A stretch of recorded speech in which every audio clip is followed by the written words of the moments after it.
Welcome to the audiobook of In Search of Sita, Revisiting Mythology, edited by Malashri Lal and Namita Gokhale. Narrated by Mangla and Anuj Datta.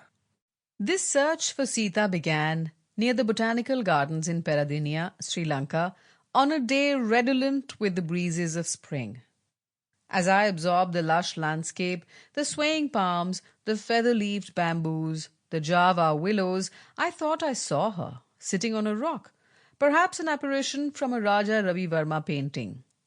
Sita, Janaki, Bhaumi, Bhumija, Bhukanya, daughter of the earth, a flesh and blood presence, a young woman in distress. Was it myself that I saw there sitting on that rock? For all of us Indian women carry some of her within us, Sita's strength and her vulnerability. The name Sita derives from the Sanskrit word for furrow or marks of the plough, and metaphors of the earth surround her birth. Janaki, the daughter of Janak, was a strong young woman who could lift the hara, Shiva's bow, with one arm while swabbing the floor with the other in her father's house. Then why do I picture her weeping? When and why did she become a figure of weakness rather than strength? Sita in our prevalent idiom is weak, oppressed, a natural victim. Considering that Sri Ram's wife, Vaidehi, Sita, Rama, call her what you will, is the primary archetype for all Indian women, a role model pushed and perpetuated by a predominantly patriarchal society, it is no wonder that she is someone the modern emancipated consciousness prefers to banish into yet another exile. But she does not exit so easily. Sita has been there in the mass consciousness of our subcontinent for very long now. She has been there since the beginning of our timeless history, in the different versions and recensions of the Ramayana, written or recited and never forgotten. She lives on in all the Sitapurs and Sitamaris of the nation, in the Janakpurs and the Ramgarhs and Rampurs. She has been seen on celluloid and on television. She has been elected to Parliament from Vadodara in the person of Deepika Chikalia, the actress who played her role in Ramanand Sagar's television serial titled Ramayan.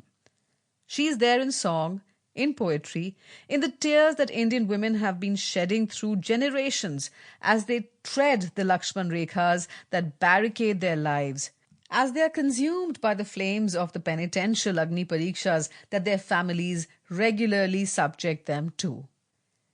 Is this why those hot, helpless tears do not leave my vision or memory? Mythology in India is not just an academic or a historical subject. It is a vital and living topic of contemporary relevance. The complex social, political, and religious attitudes of modern India cannot be understood without an understanding of our myths and their impact on the collective faith of the people.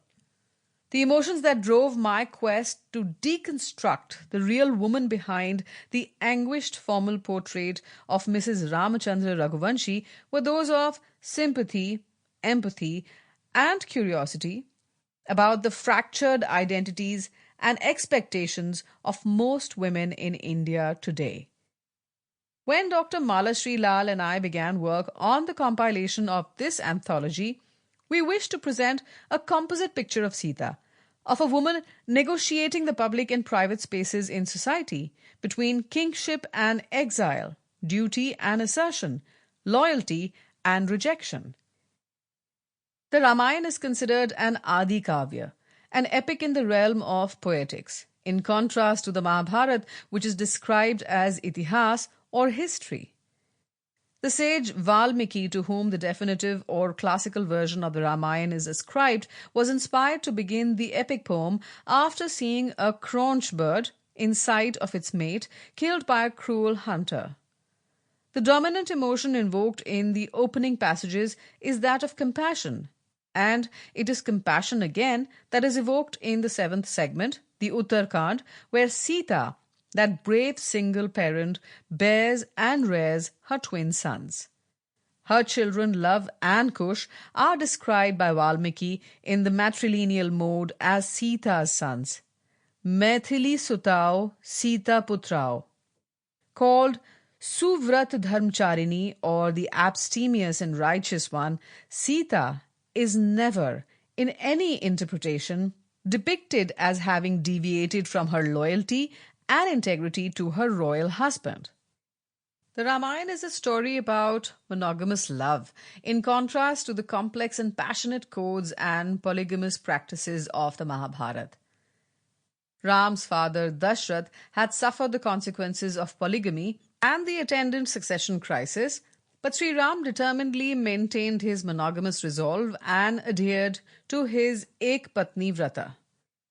Kalidasa's Raghuvansh, Bhavabhuti's Uttar Ramcharit, and all the variations and regional interpretations of this heroic poem celebrate kinship and the affection and loyalty of brothers and other social codes of crucial importance in a complex feudal society.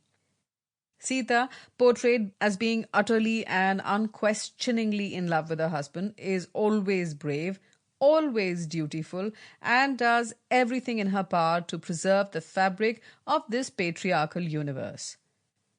She indicates her anguish and exerts her autonomy by departing from this world after being asked to take the second test of fire, but only after having completed the full cycle of her perceived duties. In diasporic and local versions of the epic, however, the contours of the story remain more human and compelling. A handsome and loving couple, united by destiny, the gods, and love for each other, are sent into exile because of feminine manipulations and domestic discontent. The screenplay has all the box office elements of drama and suspense, and the lofty emotions of honor, duty, and revenge are played out to a successful denouement. The anticoda begins with the spoils of peace. When a washerman, disgruntled with his wife, starts slandering Sita, the anointed queen of Ayodhya, the rights of kingship dictate that the subject of the slander be censured by being banished to live in the forest alone. The iniquity of the situation and the cruelty of the indictment are dealt with quite differently in folk tradition and high art. While sophisticated moralists and classicists have many explanations and alibis for Ram's royal lapse, including some deeply obtuse metaphysical justifications, the folk songs and alternate traditions wax indignant and side with the victim. This collection of essays attempts to accommodate different points of view. It is divided into sections covering commentary, dialogue, sources, and interpretations. Lord Meghnad Desai, in Sita and Some Better Women in the Epics, contrasts the women of the Mahabharata with those portrayed in the Ramayana. In Janaki, the Fire and the Earth, Tarun Vijay explains the nuances of the Maryada that define Ram's moral position, presenting the picture from what might perhaps be Sri Ram's point of view. Interestingly, this thread is picked up again in Arshia Sattar's thoughtful retrospective gaze as she re-examines the translation of the Ramayana she completed some 10 years ago. I'm shocked that it is he who draws me to him, compels me to try and understand his cruelty towards Sita and what it means for him to be king, perhaps even against his innermost wishes. I find myself more and more involved with the Ram and am convinced that the way to a more complete understanding of the Ramayana, especially for contemporary women, has to be through an inclusion rather than a rejection of Ram and his questionable behavior. Creative fiction on the subject of Sita takes many imaginative directions. Shashi Deshpande gives voice to Sita's emotions when she is abandoned in the forest. Vijay Lakshmi Chauhan weaves a modern story on the theme of jealousy. Malika Sengupta retells the taut drama of the Agni Pariksha. In her piece on Bhojpuri women's songs, Smita Tiwari Jassal brings alive the vital folklore on the subject. Madhurita Anand discusses the experience of scripting and shooting the film she has made on Sita, laying Janaki to rest, in contemporary terms. Sonal Mansingh, Indira Goswami and Madhu Kishwar shared their views and insights on the Sita archetype. A few of the diverse traditions in which the Sita narrative is interpreted are included as Sample complete. Ready to continue?